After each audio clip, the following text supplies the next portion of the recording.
On today's show, we talked to a young woman who had just tragically lost her dad. We talked to a man who's been passed over for a number of promotions, and he's just getting bitter at work. And we talked to a young dad who's raising 2 daughters by himself after their mom stepped out. Stay tuned.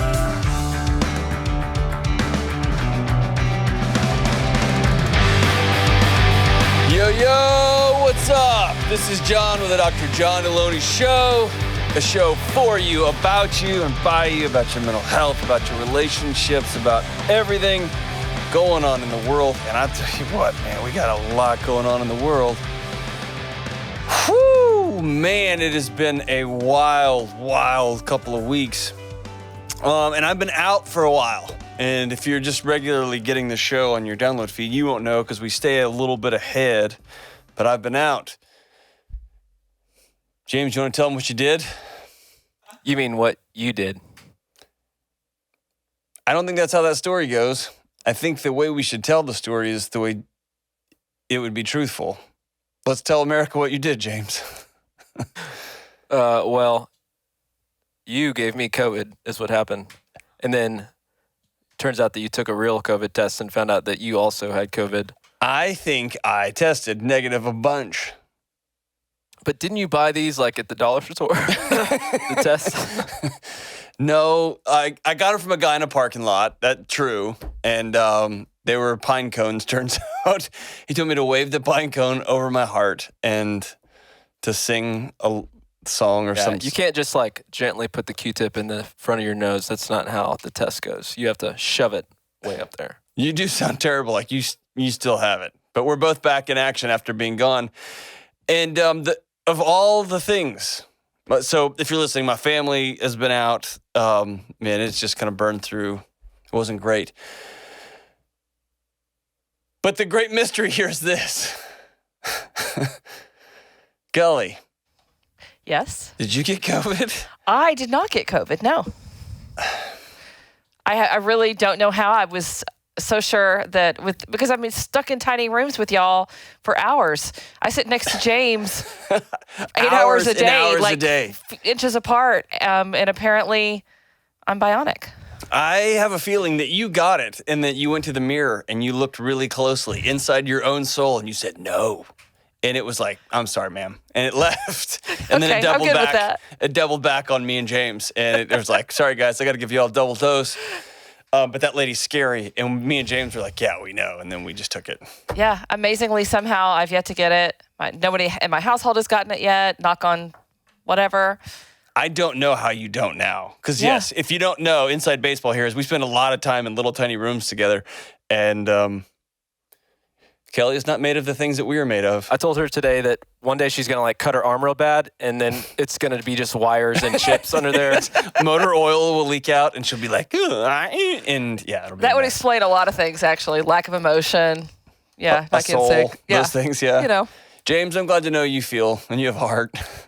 Very much so. But I'm happy to see you back. But I missed you both. I just want you to know I did miss both of you. You didn't. But it's cool. I did. It was a little boring. My week was a little boring. Did you download that? Did you plug into whatever CPU that runs your world and you're like, download Miss the Guys? Yes, I did that before I got into work this morning. morning. Ran the script for you? Well, good.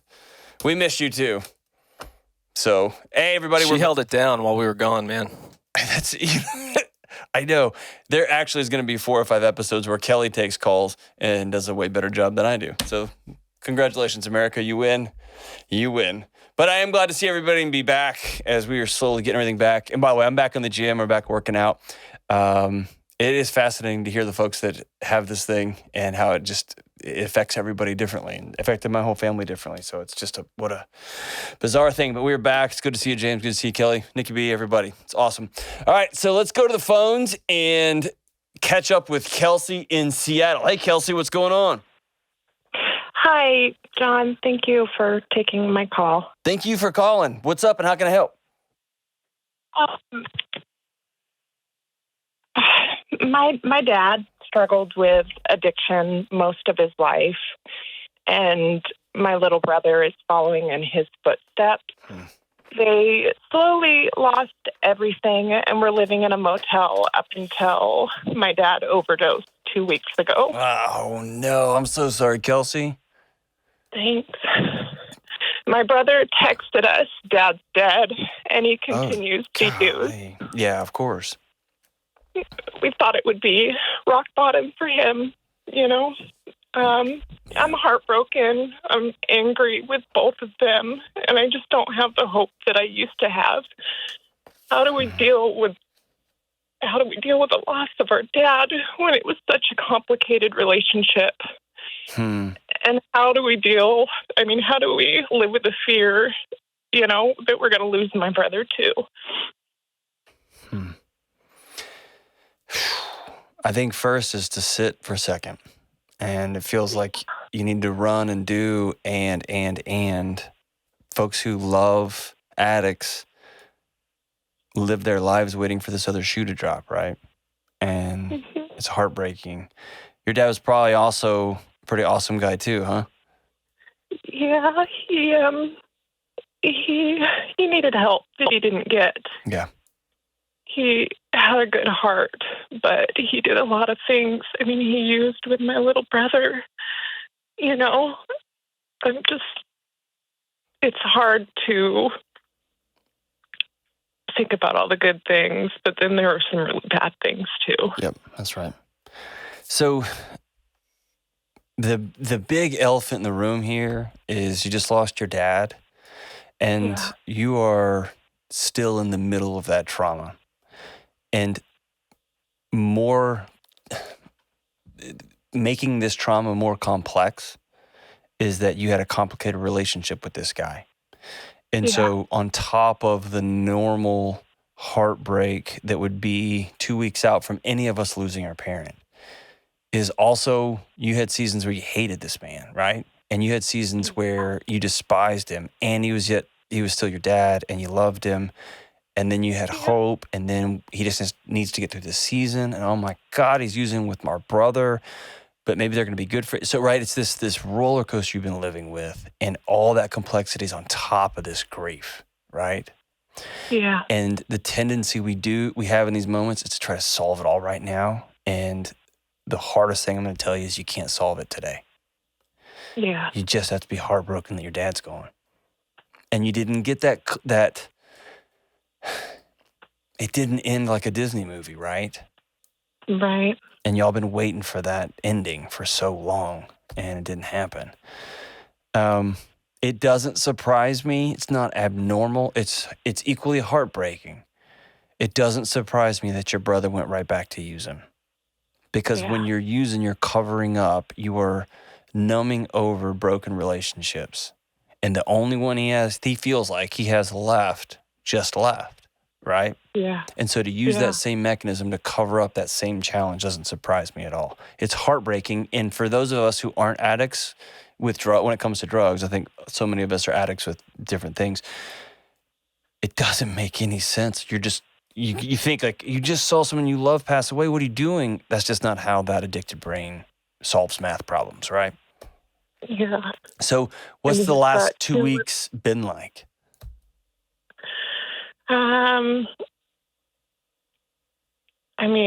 My sister and I and my mom, we try to support each other the best that we can. My brother's not really answering phone calls, and we can't be there for him if he won't let us, you know? Have y'all called the police on him? No, he's living in his car, and I don't know what they would do. You can do a welfare check.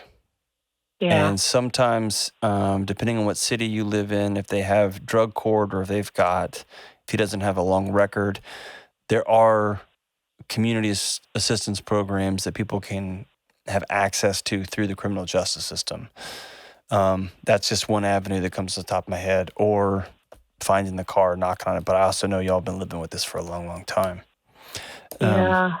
How long's he been using? He'll text us here and there. He has been since he was a teenager. Okay. My mom was in a pretty bad accident, and he ended up taking pills from her. So, man, it's been a long time. He's been to rehab a couple of times, and he got well for a while, and he's got 2 little kids, and they're going to have to go through the same stuff we did, Yeah. It's a lot. Are the kids safe right now? Yeah, they're with their Okay. mom, and yeah, she's got a good support system. Good. Were y'all able to have a funeral for your dad? No, not really. We got together and kind of did a small thing for him, just us, but How come you didn't have a larger funeral for him? I don't know. It's complicated. Okay. Having some sort of ceremony to mark this moment and to talk about him being the fun dad, the silly dad, remember that time, and to talk through the complexity of who he was. This is the stuff that we're not going to miss. And also, no addict I've ever met wants to be an addict, right? And talk about that he has peace finally, right? To be able to exchange those things in some sort of ceremony with some sort of people who cared about him, even if it's small, is so important. It becomes a touchstone that you heal from. Right. Not marking this moment in some definitive way just leaves us untethered for so long, right? Yeah. At the end of the day, you're in the right place, and that is heartbroken, feeling like you're sitting in the corner of your room covered up in blankets, and you just think, what am I going to do next, right? Yeah. That's where you should be when your dad dies, even if he was a complex man that made bad decisions. You know what I mean? Yeah. Yeah. How's your mom doing? They've been divorced for quite a while. Yeah. She basically went from dealing with him and his addiction to my brother, basically. It's been a long road for her. I know it's hard for her too, but yeah. So what does tomorrow look like for you, Kelsey? Well, I've got 4 kids, so I'm gonna do what I can, Yeah. Do they know about their granddad? They saw him a few times over the years, but didn't have him around a lot. Sure. And so they didn't really get to know the good parts of him, which is sad. Do they know why mommy's sad right now? Yeah, my older ones do, but Okay. my little ones don't. Yeah. How old are your kids? 16, 12, 8, and 2. 16, 12, 8, and 2. Yeah. So I think the 16 and the 8 and the 12-year-old, I think they're old enough to know about granddad and that granddad was sick. And I think it'd be a really neat family thing for you guys to write him a letter. And it would be a neat way for them to get to know their granddad and how much there was some good stuff about him and there was some not so great stuff about him. And I think it's really important for you to model for them what grieving looks like. And it'd be cool for them to write him a letter and say, hey, we never got to know you. And here's what you missed out on, because we're good kids. Yeah. And we're sweet kids, and we wish that we'd gotten to know you, but we didn't. But we're going to keep being good kids.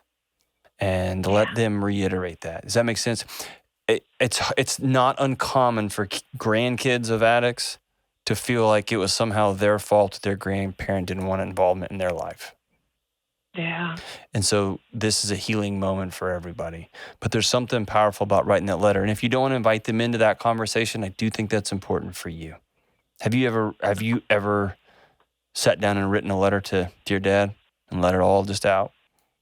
I haven't. Okay. It sounds like a good idea. I've been watching your show. And It's I think that's it'll be one of the harder things you ever do, and it'll be important for you to read that to somebody, whether that's your husband, whether that's your mom and your sister.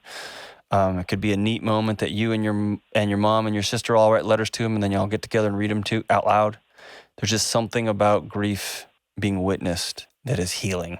And I wish I knew the math on it. I wish I knew the exact biochemical responses in the body. I don't. I know that it's healing when people witness grief together. And there would be laughter and tears and memories, and everyone could breathe. You know what I mean? And that's how you can also get some clarity with your brother. Have you ever written your brother a letter? I haven't. We've texted with him, but, Yeah, there's something about that. And that may be a conversation for you and your mom and your sister. Or maybe it's just two sisters write a letter. But a actual tangible letter that you can get in his hands that he can go back to over and over. And you tell him you love him. And you're there for him. And you miss him. And you don't want him to turn out like Dad. And you will be looking for him when he's ready to get clean, right? And can't wait till he makes that choice. But I think that's, again, it's one of those neat moments that sisters can reach out, brothers can reach out. There's something powerful both for the author and the receiver of that letter. But that's what I would do right now in your grief. And here's the thing. You may write 3 or 4 letters to your dad over the next couple of months. One that just says, I miss you. I can't believe you died. One that is rage. I cannot believe this was my childhood. I can't believe you used drugs with my little brother and now look at him. I can't believe you didn't know your grandkids. They're awesome. And you missed out. And then there may be a heartbroken daughter to dad letter. Just says, man, I miss you. I miss you so much. And man, I held out hope for you. And it didn't come true, but I held out hope for you. I want you to know that, right? There's something about getting that out and writing it down, letting there be some distance between you and those thoughts and you and that pain and being able to sit with it. And again, find somebody, whether it's your husband, your wife, your husband, your sisters, your mom, who you can read those letters to and vice versa. Have your husband join you. He can write your dad a letter too. But man, I'm so sorry. Losing a parent is heavy. And losing a parent with the complexity of a drug addict it's even more messy. And then missing your brother on top of all that is even messy on top of messy.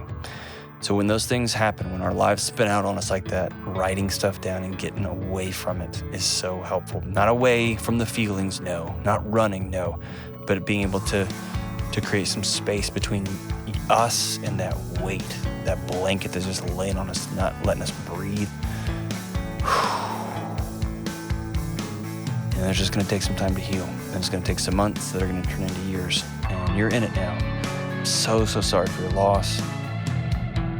Stick by those that you love. So sorry, Kelsey. Hey, we'll be right back on the Dr. John Delony Show. Hey, what's up? I want to take a quick break to talk about the most important question I'm asked almost every day.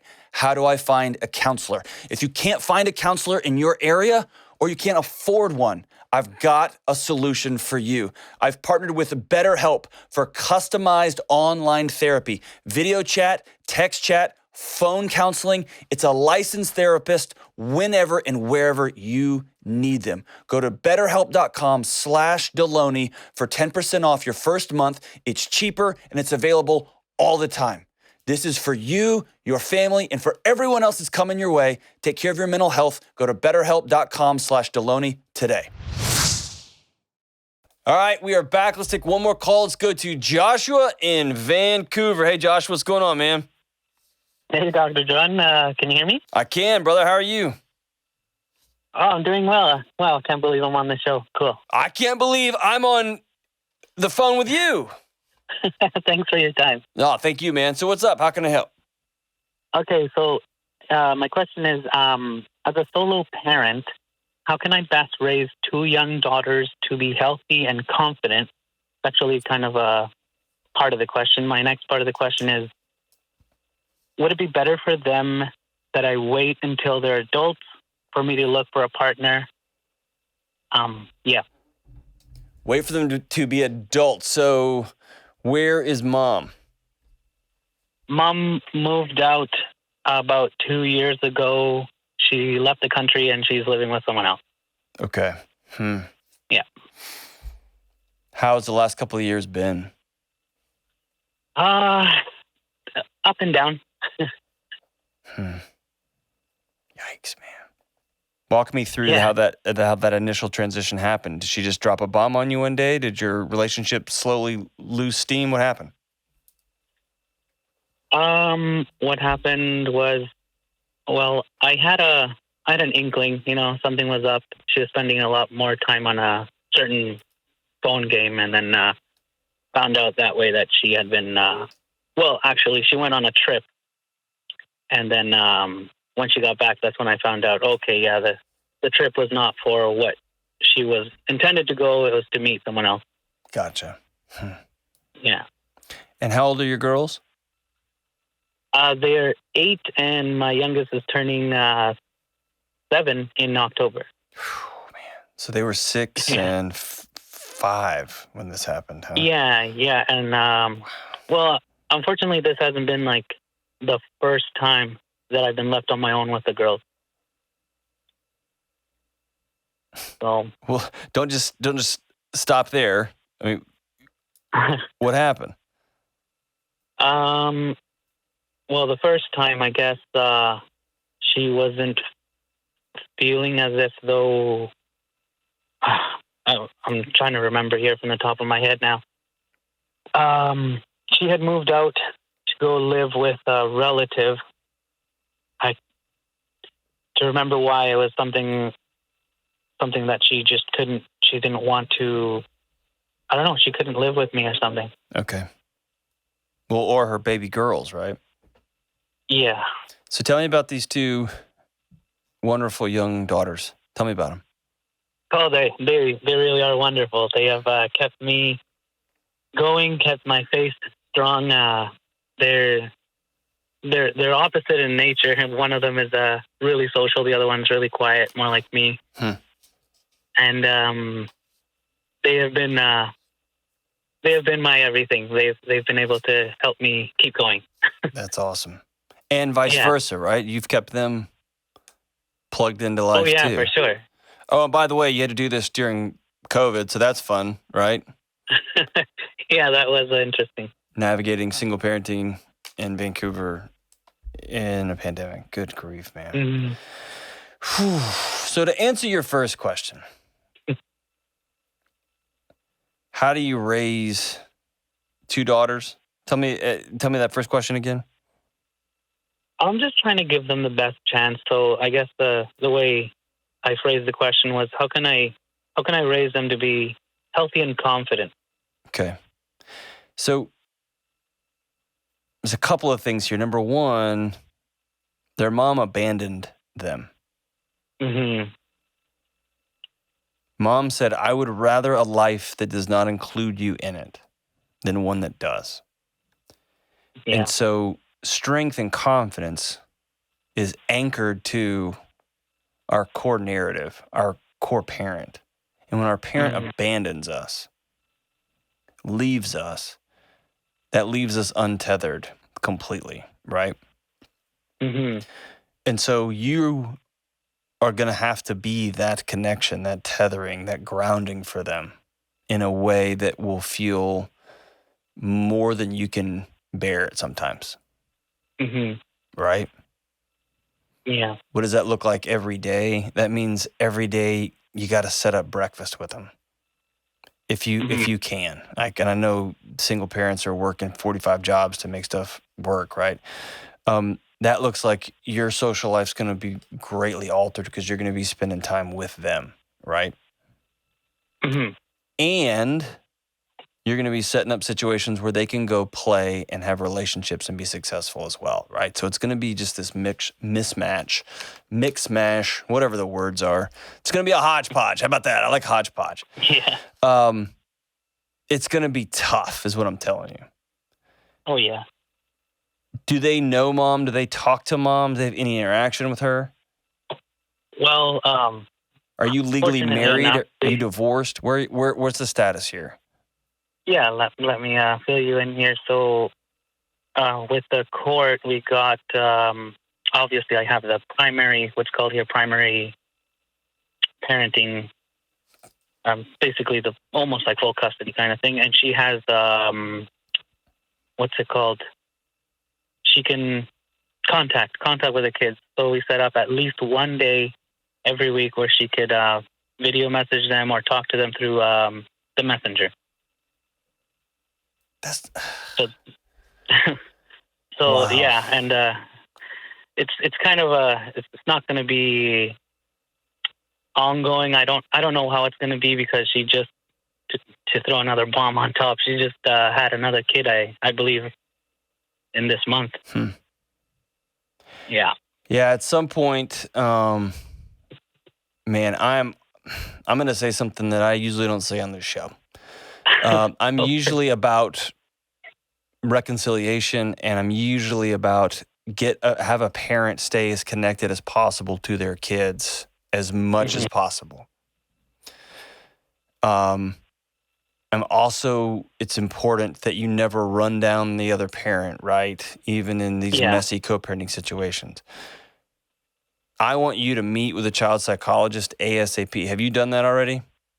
No. So that's a must, because I want you to get some very clear guidance from somebody in your area who knows, that's got more than 10 minutes with you on the phone. I do not like this electronic mother connectivity. Right. That makes sense. That feels like it's going to be more damaging in the long term than just cutting off all communication. That's what I was thinking in my heart too. I hate that that's there, and I know that in the back of my head. But you will also have to deal with, and this is a very real thing, your wife or your ex-wife at some point will say, Daddy's the one that wouldn't let me talk to you. I tried. Does that make sense? Mm-hmm. And your daughters will look at you and say, Dad, why'd you take our mom from us? And that there's going to have to be some really clear guidance there in that relationship. And so I want you to meet with a child psychologist ASAP. If your daughters aren't in counseling, they need to be. Okay? Yeah. Their anchor to the world has left them. Mm-hmm. And they are all, they are just hanging in the wind. And I want to push on something you said a little bit, okay? You said that they are the ones keeping you tied to reality. It cannot be that way. It has to be the other way around. Those girls will feel that weight, that it's our job to keep Dad stable and to make sure Dad's okay because Mom left him. And that's a burden that an 8-year-old or a 6-year-old is not strong enough or designed to carry. Oh, for sure. Let me quickly reiterate that I thought I was more answering like what they were like these two individuals. I was trying to explain what they were like, but for me, what keeps me going is my faith in God, for sure. Okay. Well, I never want them to feel like now that Mom left, it's their job to make sure Dad doesn't go crazy. Exactly. Right? No, I understand that. Okay. So if you haven't already, do you have a group that you meet with? I just started the churches that I'm attending just started opening up more of the groups, so I signed up for one. Hopefully they'll get back to me soon. Good. Sign up for a group there. If you haven't gone to meet with a counselor, I would recommend it. Even if it's an online counselor, you can go to betterhelp.com/Delony. I got to deal with them. You can take that, man. But getting... Oh, yeah, I did it, actually. Excellent. Good for you. Good for you. So getting connected with somebody that can help you begin to parse this apart, because that leads me to the second part of this question, which is, should you just not date until should you not find another partner until they are out of the house? The answer to that is no, man. Don't do that to yourself, right? The recommendation here is often around, it's out of the 12-step language, but about a year after somebody passes away, about a year after somebody just up and abandons everybody, especially if it's just one of those snap your fingers, I'm on a trip, I'm out. Taking a year to learn who you are, getting your feet on the ground, right? What kind of parent are you going to be? What kind of home are you going to try to create here before you start dating again?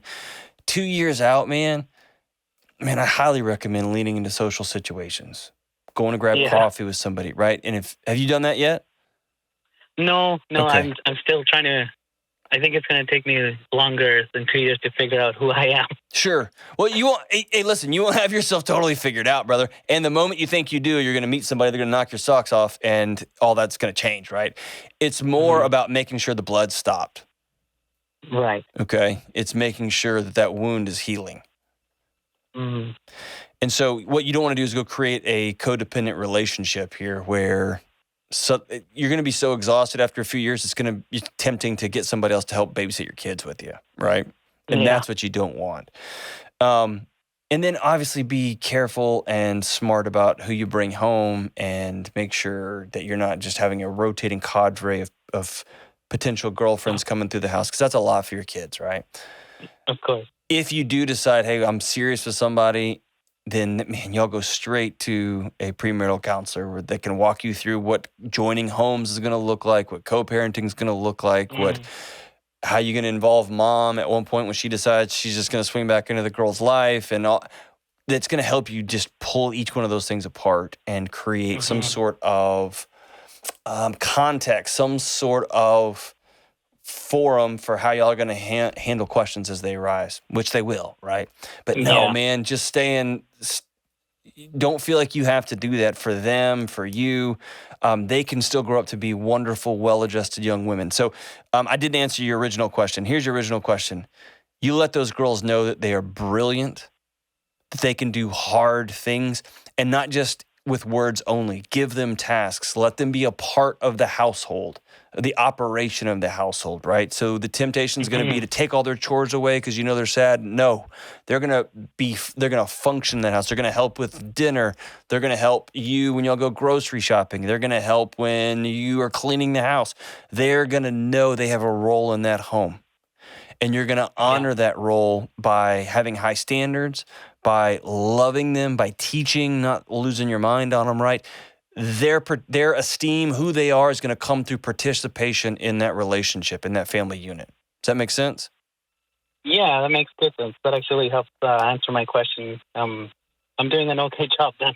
Well, yeah, and the tendency is to either put your foot way on the gas and try to control everything so this never happens again, and you can't do that because you'll suffocate somebody, or it's just I don't want to push them because I know they're hurting, and then the kids end up with no boundaries, man, and kids crave boundaries, right? And then making sure you take each one of them out on a date so that they know individually they are special and loved, and making sure that you go take care of you. That you're exercising, you're eating right, you're going out with friends, you're going on dates too. And so here's what I'm getting at. When you're at home, you are fully at home. You are the electronics are off. You are in their world. You're asking about their weird dolls or dragons or whatever things they're into, and you're learning it, and you're on all fours playing with them. And then when you are at work, you are fully in work. Because being guilty while you're at work doesn't do anything except make you less of a good employee. And when you are out on a date, you are fully invested in that date, right? And those little girls are with a babysitter that you trust or with a parent that you trust, and they are safe and secure there. You going halfway in on your date isn't going to help them either. Does that make sense? Be where you are fully, and when you're with them, be all in on them, right? Yeah, so learn to be in the moment kind of thing. Absolutely. And again, I'm going to stick by the always advice. Don't talk bad about mom. They will ask, why did mom leave us? Mommy's not doing well right now. Or mommy chose to go live in another house. That's a choice she made. I know we miss her, don't we? And you've had those nights where your kids are bawling, just saying, I miss mommy. Have you had those? No, but my oldest has asked about her whereabouts and why. Yeah. And say, mommy chose to go live somewhere else, and I miss her, and I know you miss her too. Yeah, we have had those conversations. Yeah. If they haven't had the bawling fits, the why not, I want my mom, they're coming, okay? They're coming. And on those nights when your daughter says, I just want my mom. Dad, I don't want to talk to you about this. I just want to talk to my mom. Don't get your feelings hurt because they're kids, right? Yeah. They're just young children, and they're going to miss their mom. It's right for them to miss their mom. It's right for daughters to want to be around their moms. I mean, that's a special, special relationship that your ex-wife just stepped out on. It breaks my heart, man. So here's the thing. My answer was all over the place, and I apologize for being kind of rambly. How do you know your daughters are going to grow up to be strong, loved, young women because their dad loved them. Dad told them the truth. When Dad was with them, he was fully with them. Dad made sure there was time for each one of them to be known. Dad got them the mental health, trauma help that they need, and this is trauma because Mom abandoned them. Mom moved out on them. And you can use any word you want. This is trauma. This is abandonment. And they need to get professional help for this, especially at this young age. With play therapy, there can be some magical things that play therapists can do with young kids in this situation. And you got to trust them, and you got to lean into them. And when they lash out at you, you can't take it personally, even though it's going to hurt, which means you're going to have your own network of people that love and support you. And when they start pushing your boundaries as they get older, expect it. Love them for having autonomy and strength and wanting to know how far the limits of your love they can push. Because they see how far Mom's limits, they see how far Mom's tether went. It was really short. And then Mom cut it. And so they're going to want to find out how far they can push Dad before he'll cut them loose too. And you're never going to cut them loose because you love those baby girls. So sorry you're living in this, man. Make sure you got people. Make sure you're honoring yourself, your body, your mind. And let those girls know they are brilliant. They are strong. They are beautiful. And I say this almost every show. Make sure you are getting in your 30-second hugs a day with them if they're cool with that. Make sure you're touching their face. You're looking them in the eye and that they can feel it, that they matter to you. Sorry you're going through this, brother. Joshua. Sorry, man. But hey, you know what? I'm glad you're the dad. I'm glad you're the dad. It's got to deal with this and sit in that gap for those girls. They're lucky to have you, brother. All right, man, as we wrap up today's show, James, we're back from the COVIDs. We got one in the books. That's not how you say COVID. The COVIDs. The COVIDs. That's the least confusing thing about COVID so far, so. Is that how to say it? Oh, man. Hey, listen, this is actually... I keep my secret reserve of my actual favorite songs of all time. This is one. It's off the Positive Songs for Negative People record by the one and I think is the greatest working songwriter today, Frank Turner. The song is called The Next Storm. It's released in June of 2015. And the song goes like this. We had a difficult winter. We had a rough few months. And when the storms came in off the coast, it felt like everything broke on us at once. It's easy enough to talk about blitz spirit when you're not holding the roof up and knee deep in it, and the pictures and the papers got ruined by the rain, and we wondered if they'd ever get dry again. But I don't want to spend the whole of my life indoors, laying low and waiting on the next storm. I don't want to spend the whole of my life inside. I want to step out and face the sunshine. And we lost faith in the omens. We lost faith in the gods. We just ended up clutching up the empty rituals like gamblers clutching long odds. And I don't care what the weatherman's saying, because the last time that I saw him, he was on his knees, he was praying, and the preachers and the scientists got soaked just the same. I can't even read today, James. And we wondered if they'd ever get dry again. I want to step out and face the sunshine right here on the Dr. John Delony Show.